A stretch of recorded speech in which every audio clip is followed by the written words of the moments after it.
A farmer-to-farmer extension certification of a proposition to improve the sustainability of smallholder agricultural development.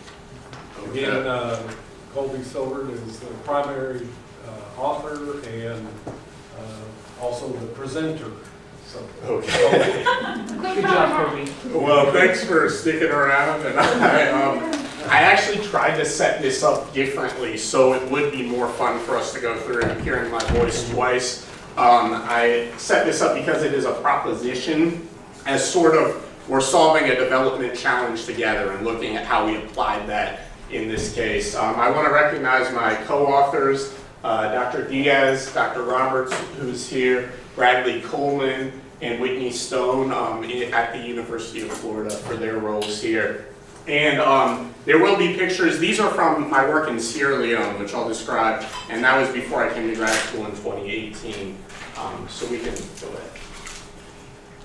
So our development challenge here is that as we see shifts in modern extension towards pluralism, you see a variety of extension providers now working, and a shift towards privatization, that's leaving gaps for smallholder farmers. Smallholder farmers may not be able to participate in some of these private schemes or contract farming systems, so that can be an issue for smallholder farmers.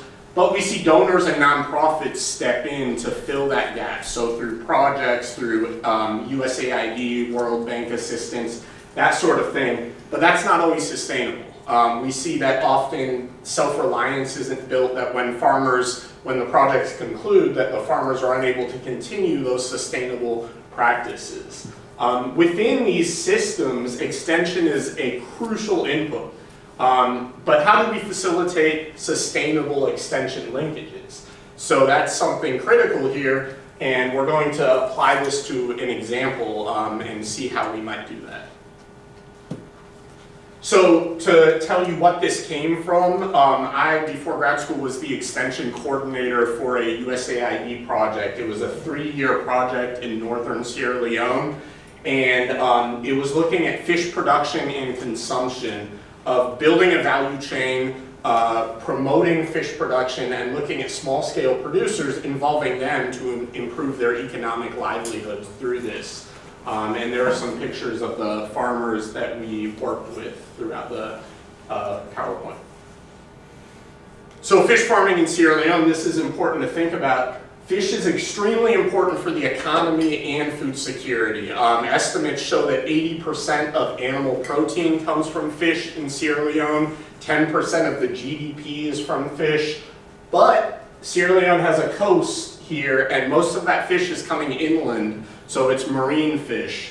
And there can be some issues with that, with the lack of infrastructure, post-harvesting, transportation. Sometimes there can be issues with contamination.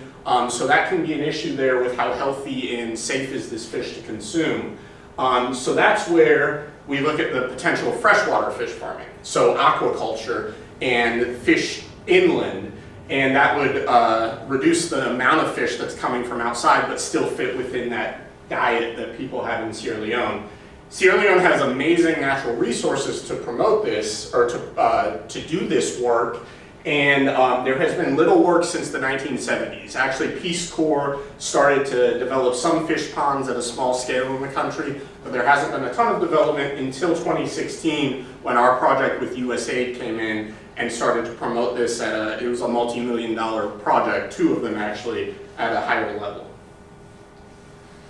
So with this, the need for sustainable extension is crucial. As you're developing this value chain, we need fish farming extension. And in Sierra Leone, you have a Ministry of Agriculture and you have a Ministry of Marine Resources, and there is no specialized aquaculture extension. So that's a huge gap that when you're looking at this project and you're thinking about when this project concludes, how are we going to provide this extension? So to start, the project trained practitioners in the communities to work with the communities to build their capacities. Those practitioners were from the local universities.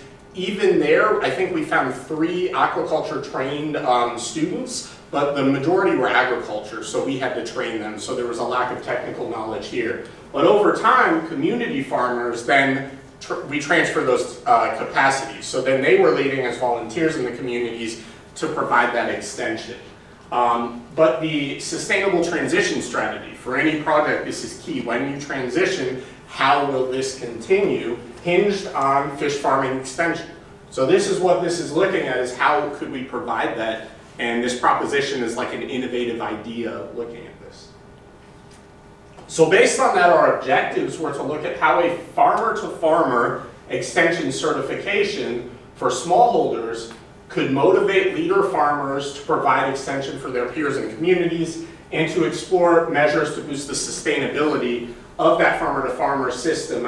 EAS is Extension Advisory Services, with linkages to stakeholders, institutions, private sector extension networks. So, premise to build this idea, farmer-to-farmer approaches have been common since the 1950s. These are where you have volunteer leader farmers or model farmers, farmer trainers. They use different terms, who are providing extension and support for their peers on a volunteer basis. The biggest concern for this is if you're volunteering, if you're doing this out of your own good, over time, will you continue wanting to do that? So this motivation factor, the sustainability, really hinges on whether they'll continue this over time. So we wanted to look at taking this from a different angle, and our team did work together to develop this proposition for fish farming, this extension certification, to look at building a network, look at local partners, and look at new ways to motivate those farmers. So going through this process, there was a 3-step certification process that was outlined for these farmers. And this is tilapia. The majority were producing tilapia, if you were curious. Was to design an exam process. So how will the exam work to become a certified farmer-to-farmer extension provider for fish farming? And who would we select? Number 2, to engage stakeholders, to bring people in, because the project is funded for a certain amount of time. So that's going to be very important. And building on that, to establish and strengthen linkages to a whole network of extension providers. So examination and recruitment. The first thing is it's extremely important that this is practice oriented, that we're looking at real world applications. How do the farmers model things like fertilizing their pond, or producing fish feed, or conducting a harvest, but also mobilizing peers, doing a rapid market analysis. So things like that, but being sensitive to farmers' lack of formal education is really important through making that practical. So that was key to the examination, but there was another thing that we could look into, is the data that the project was collecting. We were looking at marketing, we were looking at productivity. You could look at who are those real positive anomalies of those farmers who are excelling, and approach them and be like, you're doing amazing with this fish farming. Would you consider becoming a certified farmer based on that, to recognize that? We can.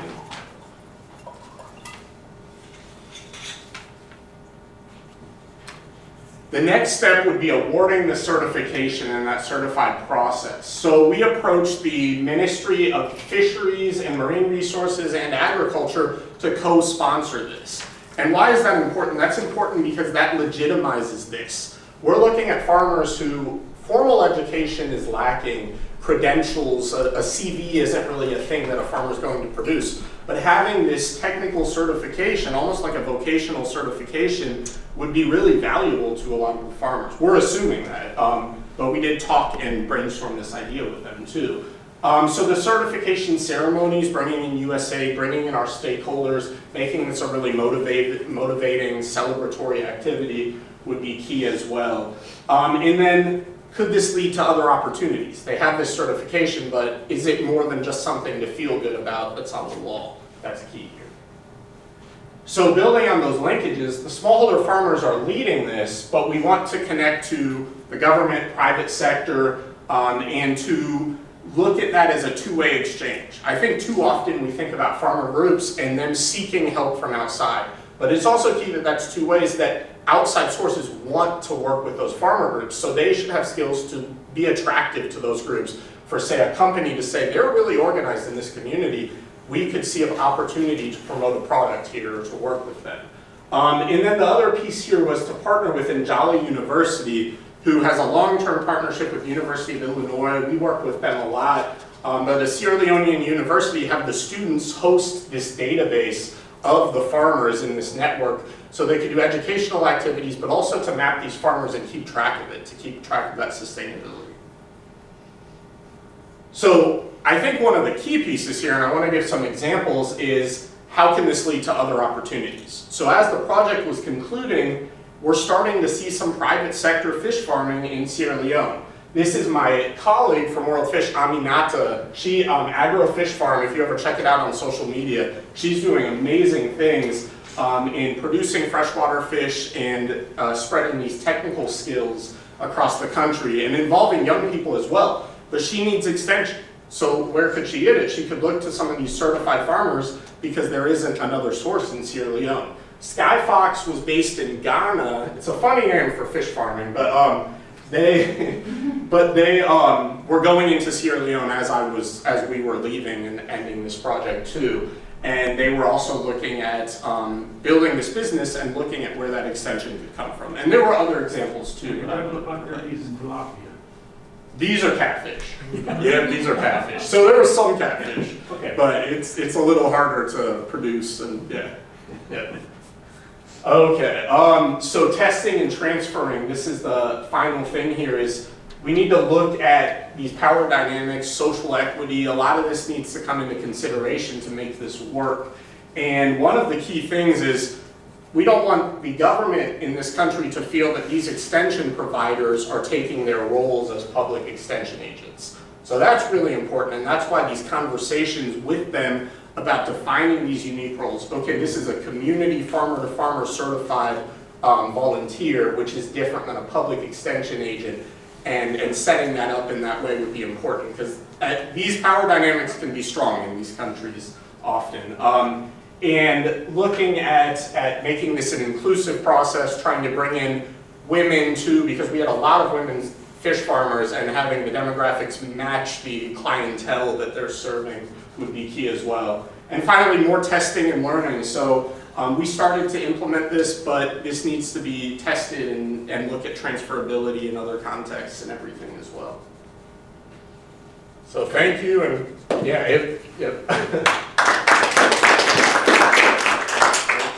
And I was going to say, because it's like a newer idea, if there are like ideas and things to build on, that's welcome too. Okay. Questions? Yeah. You may have mentioned this and I didn't quite catch it, but you had said that one of the ways of trying to establish a sustainable program after the fact was being able to identify farmers who would serve as instructors for the certification. Can you talk a little bit about, was there any consideration about why they would be willing to step into that role? Is there some form of an incentivization for them around that? Is it seen as a well-respected position to have? Can you talk about that a little bit? Yeah, so throughout the project, some of the farmers, as with any development project, emerged as more interested, more committed as leaders in this. So for them, they were seeing potential from the fish farming, the harvests, and the marketing, the income that was coming from that. So tapping into that, I think, would be key. And going a step further, they're already providing extension on an informal basis to their peers and doing some of that, trying to legitimize that, and then connecting them with people like Aminata, with these private sector people. I think that's what makes that real, and that certification process, bringing in those stakeholders, is key. So then we're kind of stepping back, and they're actually developing something from this. Yeah. Do you see this extension certification process in the system being easily transferable to different countries and different agriculture systems, or do you think it would have to be changed versus depending on the cultural context? I think Sierra Leone is unique that there was no aquaculture specialized extension. I think in a lot of countries, you would look to tap into a private sector. You would look to do something like that and build on that infrastructure. But I do like the idea of, okay, you set up this infrastructure, this human infrastructure of people through your project, how can that continue? So it's not just that they were volunteers and getting benefits from the project, and after that, they don't do that anymore. I mean, I think there needs to be something in the sustainability strategy to keep that going. So how novel or how mature is this inland fish farming activity? I mean, were there some already existing and this was just an increase, or is this a new enterprise? Where do they get fingerlings from?